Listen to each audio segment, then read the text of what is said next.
For the last 32 years, I have been using a book to journey through Holy Week. I first used it when I was out in Cyprus on my final exercise as a cadet at the Royal Military Academy, Sandhurst. And we were dug in to an olive grove looking out on the Mediterranean Sea, being tested on all our infantry skills. And in the quiet moments, I was able to open this book and follow Jesus from Palm Sunday to his resurrection over a period of 8 days. And I wanted to share these beautiful words with you. Each of the broadcasts is a standalone one. And so today, in introducing the book, the last 8 days, a collection of gospel readings and commentaries arranged for daily meditation during Holy Week, compiled by Donald Coggan and Paul Rooke. Amazing love, how can it be that thou, my God, shouldst die for me? The introduction says this collection of readings has been compiled for the use of those who are not able to attend a service every day during Holy Week. And that now is all of us. As the sequence of events recorded varies from gospel to gospel, I have for the most part followed the chronology suggested by William Barclay in Crucified and Crowned, using the New English Bible translation arranged in narrative form. They were 8 eventful days. On the first Sunday after his triumphal journey into Jerusalem, Jesus entered the temple, looked around in dismay at what he saw, and as it was late in the day, went back to Bethany. On the next day he returned and openly demonstrated his disapproval of the house of God, having become a den of thieves. It was on this day that the chief priests and the teachers of the law finally began to look for some way to kill him. Tuesday was a day of teaching and questions and answers, during which our Lord gave the definitive answer to the question, which is the greatest commandment?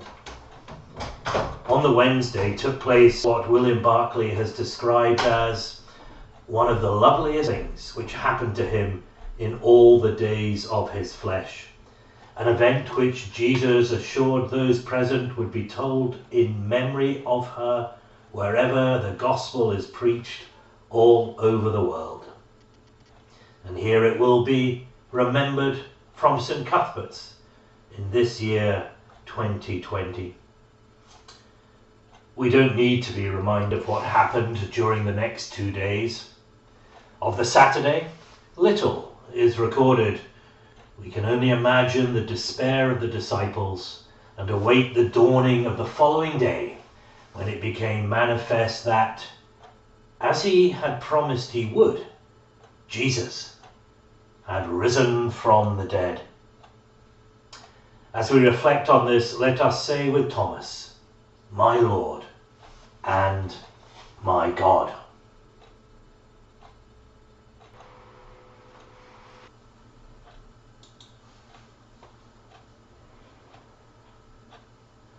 Maundy, Thursday. It was before the Passover festival. Jesus knew that his hour had come and he must leave this world and go to the Father. He had always loved his own who were in the world, and now he was to show the full extent of his love.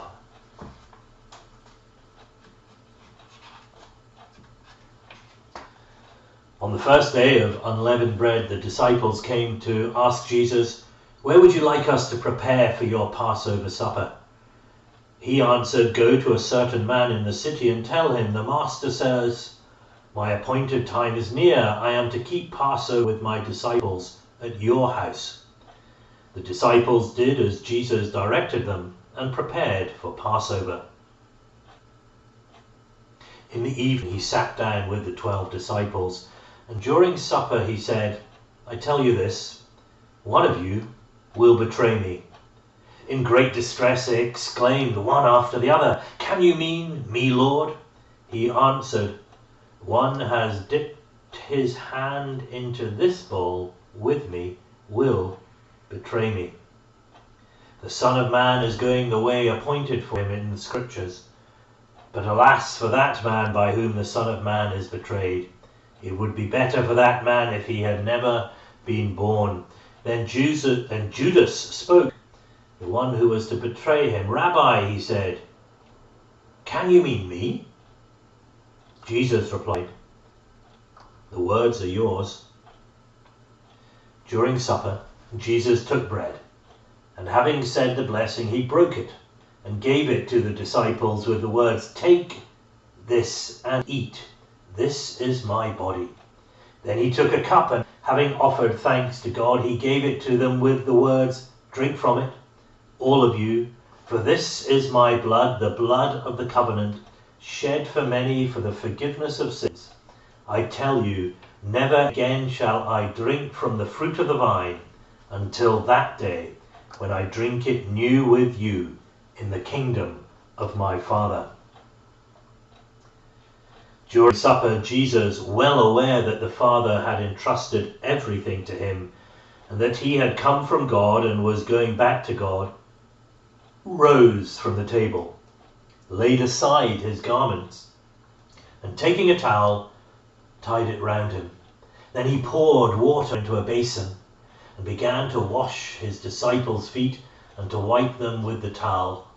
When it was Simon Peter's turn, Jesus said to him, "You, Lord, washing my feet?" Jesus replied, "You do not understand now what I am doing, but one day you will." Peter said, "I will never let you wash my feet." "If I do not wash you," Jesus replied, "you are not in fellowship with me." "Then, Lord," said Simon Peter, "not my feet only, wash my hands and head as well." After singing the Passover hymn, they went out to the Mount of Olives. Then Jesus said to them, "Tonight you will all fall from your faith on my account, for it stands written, I will strike the shepherd down, and the sheep of his flock will be scattered. But after I am raised again, I will go on before you into Galilee." Peter replied, "Everyone else may fall away on your account, but I never will."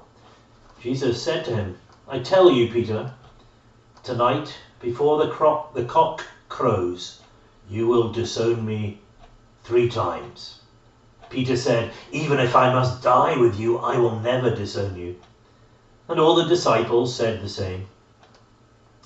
Then Jesus came with his disciples to a place called Gethsemane and said to them, "Sit here while I go over there to pray." He took with him Peter and the 2 sons of Zebedee. Anguish and dismay came over him, and he said to them, "My heart is ready to break with grief. Stop here and stay awake with me." He went on a little, fell on his face in prayer, and said, "My Father, if it is possible, let this cup pass by me. Yet not as I will, but as thou wilt." He came to the disciples and found them asleep, and he said to Peter, "What? Could none of you stay awake with me for 1 hour? Stay awake and pray that you may be spared the test. The spirit is willing, but the flesh is weak." He went away a second time and prayed, "My Father, if it's not possible for this cup to pass me by without my drinking it, thy will be done." He came again and found them asleep, for their eyes were heavy. So he left them and went away again, and he prayed a 3rd time, using the same words as before. Then he came to the disciples and said to them, "Still sleeping, still taking your ease? The hour has come. The Son of Man is betrayed to sinful men. Up, let us go forward. The traitor is upon us." While he was still speaking, Judas, one of the 12, appeared. With him was a great crowd armed with swords and cudgels, sent by the chief priests and the elders of the nation. The traitor gave them this sign, "The one I kiss is your man, seize him." And stepping forward at once, he said, "Hail, Rabbi," and kissed him. Jesus replied, "Friend, do what you are here to do." Then he came forward, seized Jesus, and they held him fast. The troops with their commander and the Jewish police now arrested Jesus and secured him. They took him first to Annas. Annas was the father-in-law of Caiaphas, the high priest for that year, the same Caiaphas who had advised the Jews that it would be to their interest if one man died for the whole people. The high priest questioned Jesus about his disciples and what he taught. Jesus replied, "I have spoken openly to all the world. I have always taught in the synagogue and in the temple where all the Jews congregate. I have said nothing in secret. Why question me? Ask my hearers what I told them. They know what I said." When he said this, one of the police struck him on the face, exclaiming, "Is that the way to answer the high priest?" Jesus replied, "If I spoke amiss, state it in evidence. If I spoke well, why strike me?" So Annas sent him bound to Caiaphas, the high priest. Jesus was led off under arrest to the house of Caiaphas, the high priest, where the lawyers and the elders were assembled. Peter followed him at a distance till he came to the high priest's courtyard. And going in, he sat down there among the attendants, meaning to see the end of it all. The chief priests and the whole council tried to find some allegation against Jesus on which a death sentence could be based, but they failed to find one, though many came forward with false evidence. Finally, 2 men alleged that he has said, "I can pull down the temple of God and rebuild it in 3 days." At this the high priest rose and said to him, "Have you no answer to the charge that these witnesses bring against you?" But Jesus kept silence. The high priest then said, "By the living God, I charge you to tell us, are you the Messiah, the Son of God?" Jesus replied, "The words are yours, but I tell you this, from now on you will see the Son of Man seated at the right hand of God and coming on the clouds of heaven." At these words the high priest tore his robes and exclaimed, "Blasphemy! Need we call further witnesses? You have heard the blasphemy. What is your opinion?" "He is guilty," they answered. "He should die." Then they spat in his face and beat him with their fists, and others said as they struck him, "Now, Messiah, if you're a prophet, tell us, who hit you?" Meanwhile, Peter was sitting outside in the courtyard when a serving maid accosted him and said, "You were there too with Jesus the Galilean." Peter denied it in the face of them all. "I don't know what you mean," he said. He then went out of the gateway, where another girl, seeing him, said to the people there, "This fellow, he was with Jesus of Nazareth." Once again Peter denied it, saying with an oath, "I don't know the man." Shortly afterwards the bystanders came up and said to Peter, "Surely you're another of them. Your accent gives you away." At this he broke down in curses and declared with an oath, "I don't know the man." At that moment the cock crew, and Peter remembered how Jesus had said, "Before the cock crows you will disown me 3 times." He went outside and wept bitterly.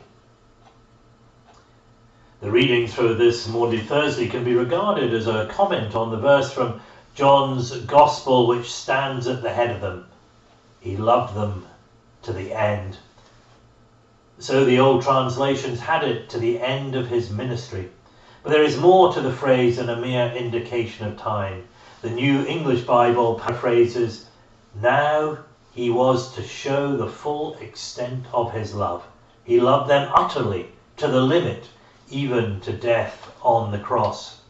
In that spirit of self-abandoning, he instituted the Last Supper, the sacrament of his sacred body and blood given for us.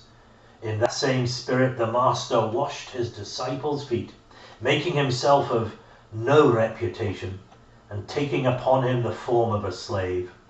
In that spirit he endured the agony in the garden while the disciples slept, and faced vulgar mockery of troops and police while Peter denied and the disciples fled.